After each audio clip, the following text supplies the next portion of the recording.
Hi, welcome back. Sorry we missed yesterday. It was such a beautiful day. So everybody was outside and the day got away from us. Here we are back, chapter 14, The Triumph of the Witch.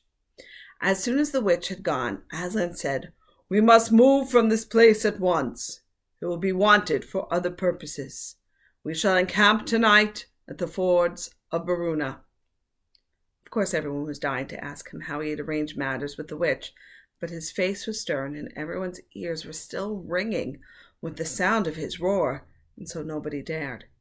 After a meal, which was taken in the open air on the hilltop, for the sun had got strong by now and dried the grass, they were busy for a while, taking the pavilion down, packing things up. Before 2 o'clock they were on the march and set off in a northeasterly direction, walking at an easy pace, for they had not far to go. During the first part of the journey, Aslan explained to Peter his plan of campaign. "As soon as she has finished her business in these parts," he said, "the witch and her crew will almost certainly fall back to our house and prepare for a siege. You may or may not be able to cut her off and prevent her from reaching it." He then went on to outline two plans of battle, one for fighting the witch and her people in the wood, and another for assaulting her castle. And all the time he was advising Peter how to conduct the operation, saying things like, "You must put your centaurs in such and such a place, or you must post scouts to see that she doesn't do so and so," till at last Peter said, "But you will be there yourself, Aslan."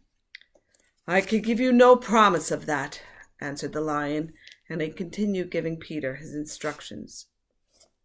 For the last part of the journey, it was Susan and Lucy who saw most of him. He did not talk very much and seemed to them to be sad. It was still afternoon when they came down to a place where the river valley widened out and the river was broad and shallow. This was the fords of Baruna, and Aslan gave orders to halt on this side of the water. But Peter said, "Wouldn't it be better to camp on the far side, for fear she might try a night attack or anything?" Aslan, who seemed to have been thinking about something else, roused himself with a shake of his magnificent mane and said, "Oh, what's that?" Peter said it all over again.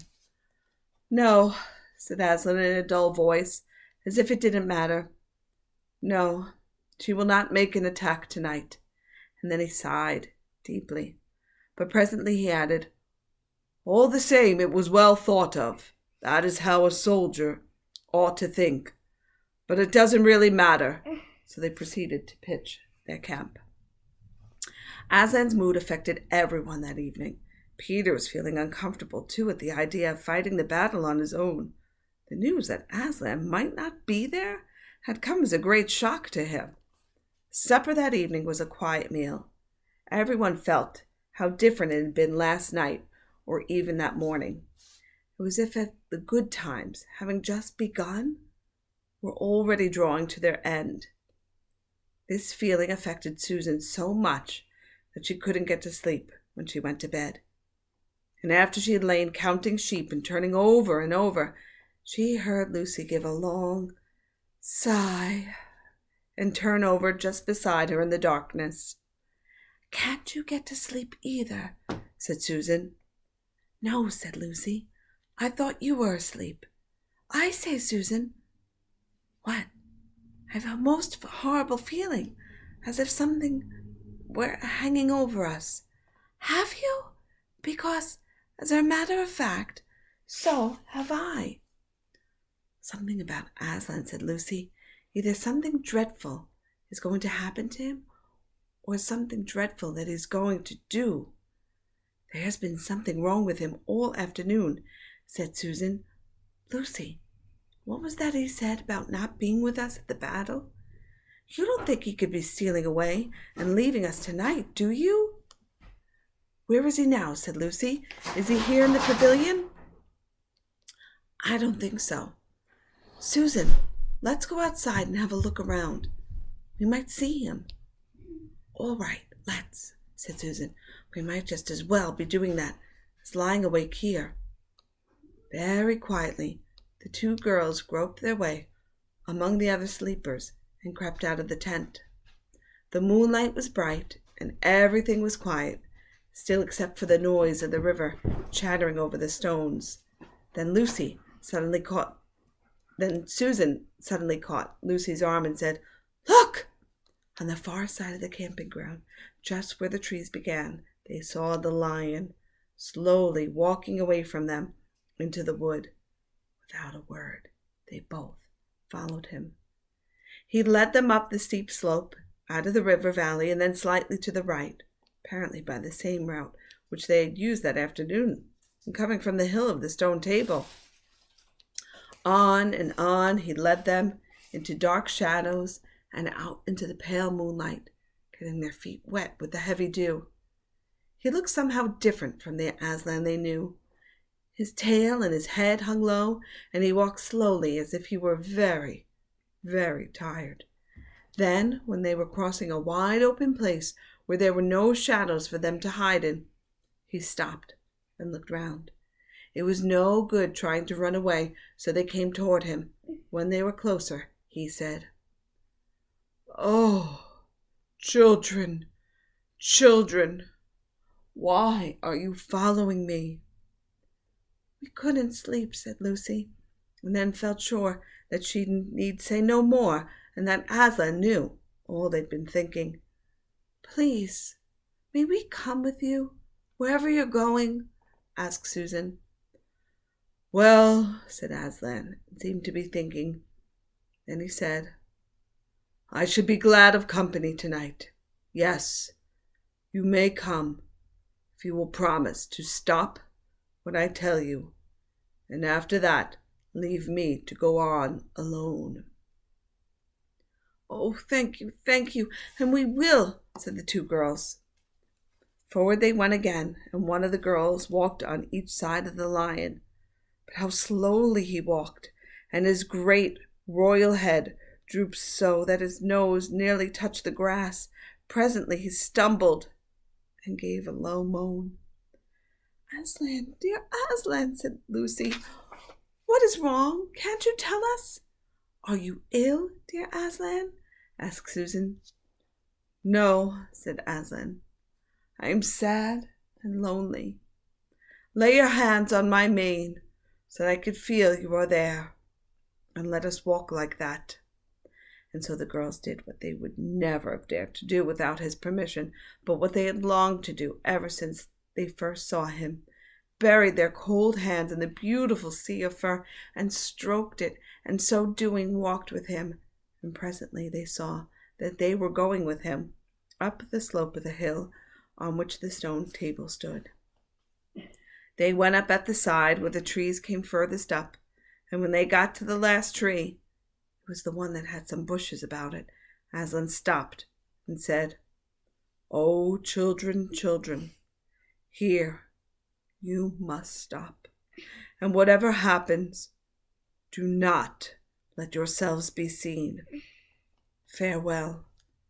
And both the girls cried bitterly, though they hardly knew why, and clung to the lion, and kissed his mane, and his nose, and his paws, and his great sad eyes. Then he turned from them and walked out to the top of the hill. And Lucy and Susan, crouching in the bushes, looked after him, and this is what they saw.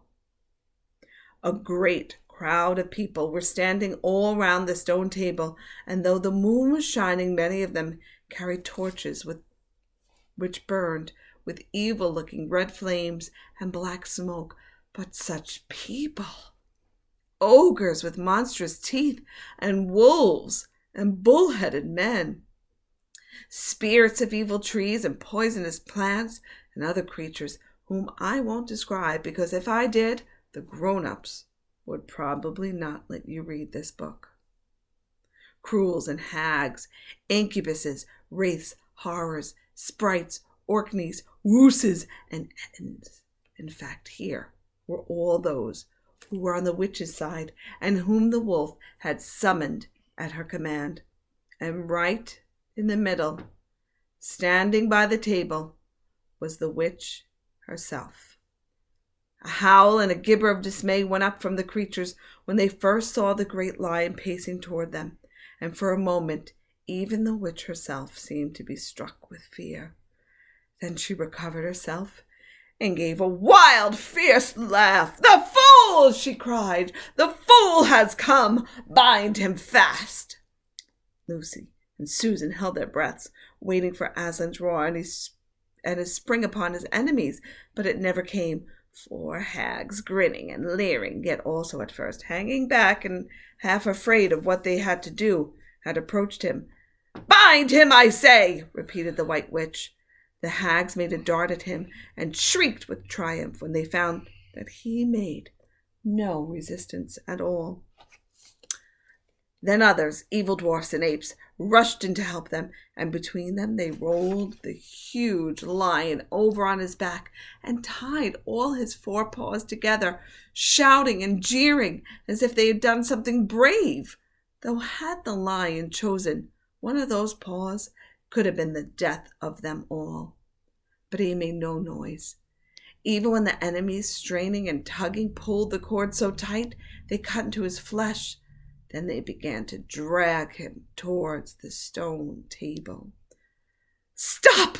said the witch. "Let him first be shaved!" Another roar of mean laughter went up from her followers as an ogre with a pair of shears came forward and squatted down by Aslan's head. Snip, snip, snip went the shears, and masses of curling gold began to fall to the ground when the ogre stood back, and the children, watching from their hiding place, could see the face of Aslan, looking all small and different without its mane. Enemies also saw the difference. "Why, he's only a great cat after all," cried one.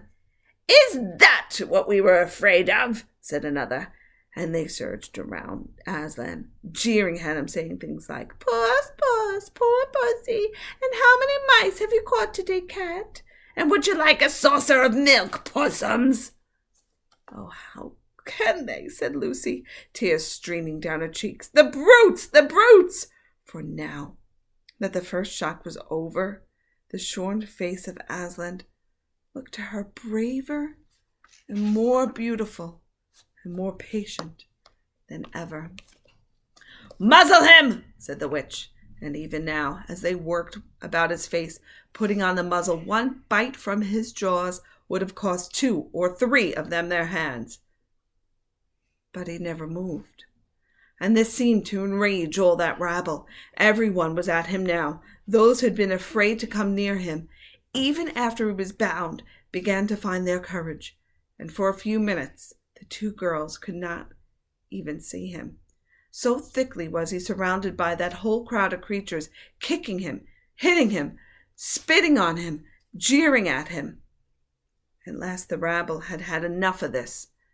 They began to drag the bound and muzzled lion to the stone table, some pulling and some pushing.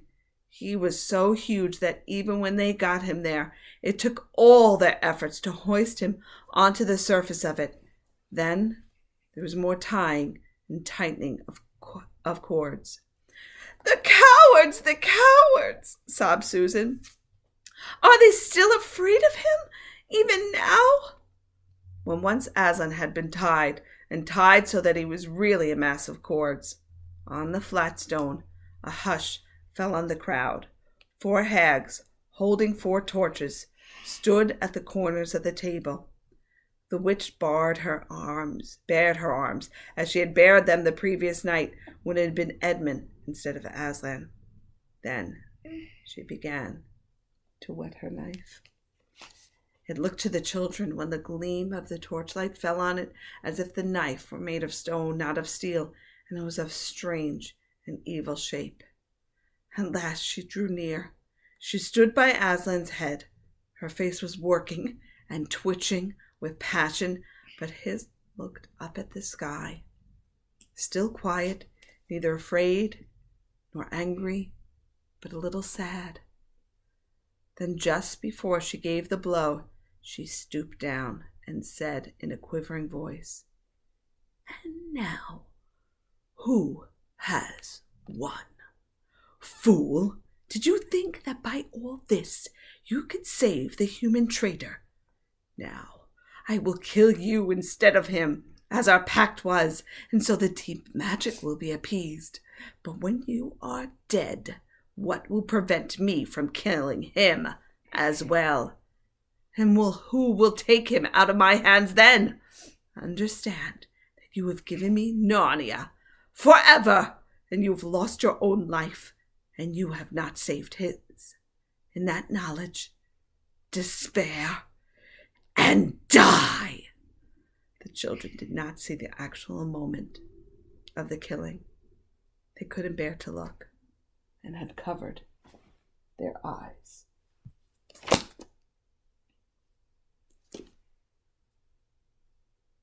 What do you think? Good. Good. Sad.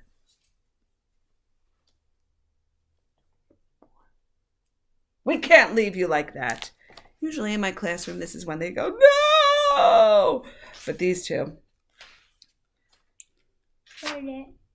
they've heard this before. I will read on since we missed yesterday. You get a 2-for-1 special. Chapter 15. Deeper Magic from Before the Dawn of Time. While the two girls still crouched in the bushes with their hands over their faces, they heard the voice of the witch calling out, "Now follow me all, and we shall set about what remains of this war. It will not take us long to crush the human vermin and the traitors now that the great fool, the great cat, lies dead." At this moment the children were for a few seconds in very great danger. For with wild cries and a noise of skirling pipes and shrill horns blowing, the whole of that vile rabble came sweeping off the hilltop and down the slope right past their hiding place. They felt the specters go by them like a cold wind, and they felt the ground shake beneath them under the galloping feet of the minotaurs. And overhead there was a flurry of foul wings and blackness of vultures and giant bats. At any other time they would have trembled with fear, but now the sadness and shame and horror of Aslan's death so filled their minds that they hardly thought of it. As soon as the wood was silent again, Susan and Lucy crept out onto the open hilltop. The moon was getting low, and the thin clouds were passing across her, but still they could see the shape of the lion lying dead in his bonds. And down they both knelt in the wet grass and kissed his cold face and stroked his beautiful fur, what was left of it, and cried till they could cry no more. And then they looked at each other and held each other's hands for mere loneliness, and cried again, and then again were silent. At last Lucy said, "I can't bear to look at that horrible muzzle. I wonder, could we take it off?" So they tried, and after a lot of working at it, for their fingers were cold and it was now the darkest part of night, they succeeded. And when they saw his face without it, they burst out crying again and kissed it and fondled it and wiped away the blood and the foam as well as they could. And it was all more lonely and hopeless and horrid than I know how to describe. "I wonder, could we untie him as well?" said Susan presently, but the enemies, out of pure spitefulness, had drawn the cord so tight that the girls could make nothing of the knots. I hope no one who reads this book has been quite as miserable as Susan and Lucy were that night, but if you have been, if you've been up all night and cried till you have no more tears left in you, you will know there comes in the end a sort of quietness. You feel as if nothing was ever going to happen again. At any rate, that was how it felt for these two. Hours and hours seemed to go by in this dead calm, and they hardly noticed that they were getting colder and colder. But at last Lucy noticed two other things. One was that the sky on the east side of the hill was a little less dark than it had been an hour ago. The other was some tiny movement going on in the grass at her feet. At first she took no interest in this. What did it matter Nothing mattered now, but at last she saw that whatever it was had begun to move up the upright stones of the stone table, and now whatever they were moving about on Aslan's body. She peered closer. They were little gray things. "Ugh!" said Susan from the other side of the table. "How beastly! They're horrid little mice crawling over him. Go away, you little beast!" And she raised her hand to frighten them away. "Wait!" said Lucy, who'd been looking at them more closely still. "Can you see what they're doing?" Both girls bent down and stared. "I do believe," said Susan, "but how queer! They're nibbling away at the cords." "That's what I thought," said Lucy. "I think they're friendly mice. Poor little things. They don't realize he's dead. They think it'll do some good, untying him." It was quite definitely lighter by now. Each of the girls noticed for the first time the white face of the other. They could see the mice nibbling away, dozens and dozens, even hundreds of little field mice. And at last, one by one, the ropes were all gnawed through. The sky in the east was whitish by now, and the stars were getting fainter, all except one very big one low down on the eastern horizon. They felt colder than they had been all night. The mice crept away again. The girls cleared away the remains of the gnawed ropes. Aslan looked more like himself without them. Every moment his dead face looked nobler as the light grew and they could see it better. In the wood behind them, a bird gave a chuckling sound. It had been so still for hours and hours that it startled them. Then another bird answered it. Soon there were birds singing all over the place. It was quite definitely early morning now, not late night. "I'm so cold," said Lucy. "So am I," said Susan. "Let's walk about a bit." They walked to the eastern edge of the hill and looked down. The one big star had almost disappeared. The country all looked dark gray, but beyond, at the very end of the world, the sea showed pale. The sky began to turn red. They walked to and fro more times than they could count between the dead Aslan and the eastern ridge, trying to keep warm, and how their tired legs felt. Then at last, as they stood for a moment, looking out towards the sea and Cair Paravel, which they could now just make out, the red turned to gold among the line where the sea and the sky meet, and very slowly up came the edge of the sun. At that moment they heard from behind them a loud noise, a great cracking, deafening noise, as if a giant had broken a giant's plate. "What's that?" said Lucy, clutching Susan's arm. "I feel afraid to turn around," said Susan. "Something awful is happening. They're doing something worse to him," said Lucy. "Come on!" And she turned, pulling Susan round with her. The rising of the sun had made everything look so different. All colors and shadows were changed. That, for a moment, they didn't see the important thing. Then they did. The stone table was broken into 2 pieces by a great crack that ran down it from end to end, and there was no Aslan. "Oh, oh!" cried the 2 girls, rushing back to the table. "Oh, it's too bad," sobbed Lucy. "They might have left the body alone." "Who's done it?" cried Susan. "What does it mean? Is it more magic?" "Yes," said a great voice behind their backs. "It is more magic." They looked round. There, shining in the sunrise, larger than they had seen him before, shaking his mane, for it had apparently grown again, stood Aslan himself. "Oh, Aslan!" cried both the children, staring up at him, almost as much frightened as they were glad. "Aren't you dead then, dear Aslan?" said Lucy. "Not now," said Aslan. "You're not asked Susan in a shaky voice. She couldn't bring herself to say the word ghost. Aslan stooped his golden head and licked her forehead. The warmth of his breath and a rich sort of smell that seemed to hang about his hair came all over her. "Do I look it?" he said. "Oh, you're real! You're real! Oh, Aslan!" cried Lucy, and both girls flung themselves upon him and covered him with kisses. "But what does it all mean?" asked Susan, when they were somewhat calmer. "It means," said Aslan, "that though the witch knew the deep magic, there is a magic deeper still which she did not know.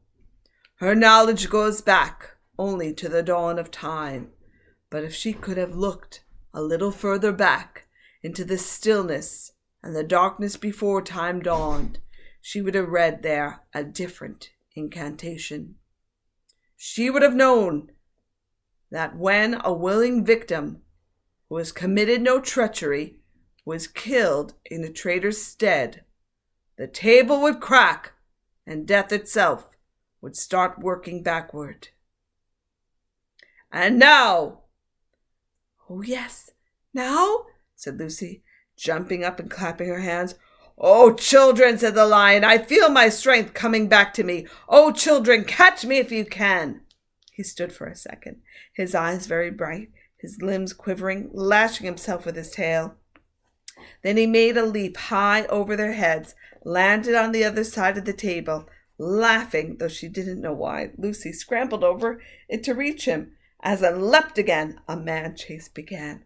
Round and round the hilltop he led them, now hopelessly out of their reach, now letting them almost catch his tail, now driving between them, now tossing them in the air with his huge, beautifully velveted paws, and catching them again, and now stopping unexpectedly, so that all three of them rolled over together in a happy, laughing heap of fur and arms and legs.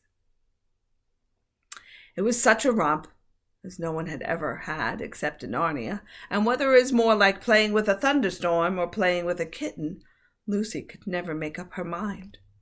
And the funny thing was that when all three finally lay together, panting in the sun, the girls no longer felt in the least tired or hungry or thirsty.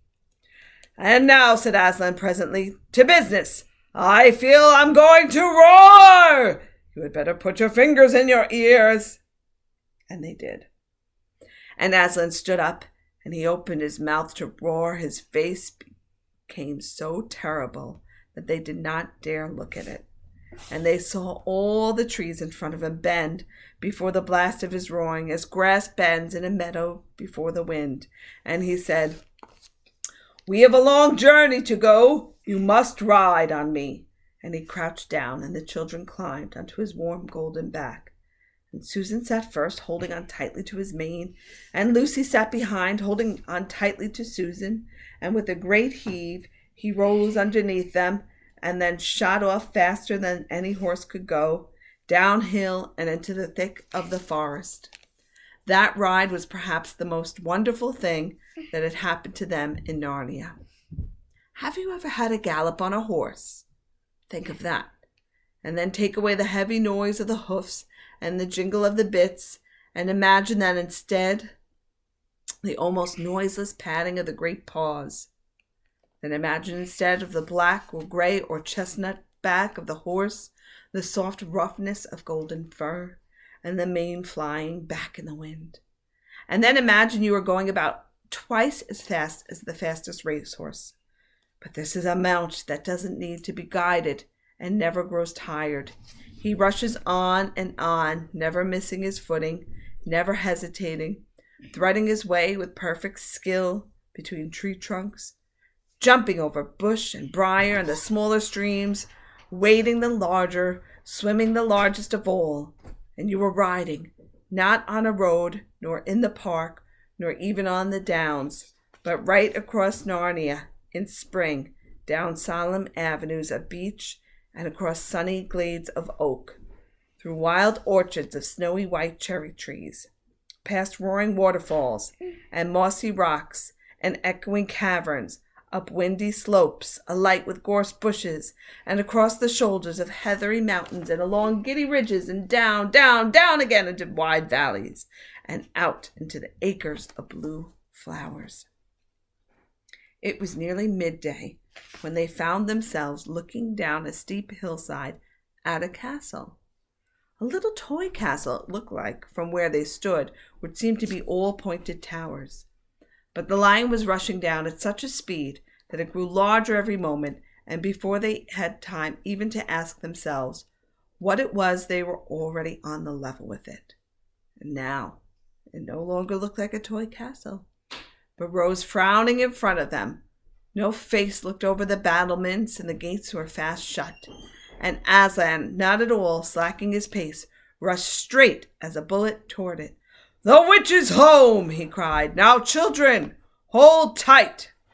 Next moment, the whole world seemed to turn upside down, and the children felt as if they had left their insides behind them, for the lion had gathered himself together for a greater leap than any he had yet made, and jumped, or you may call it flying rather than jumping, right over the castle wall.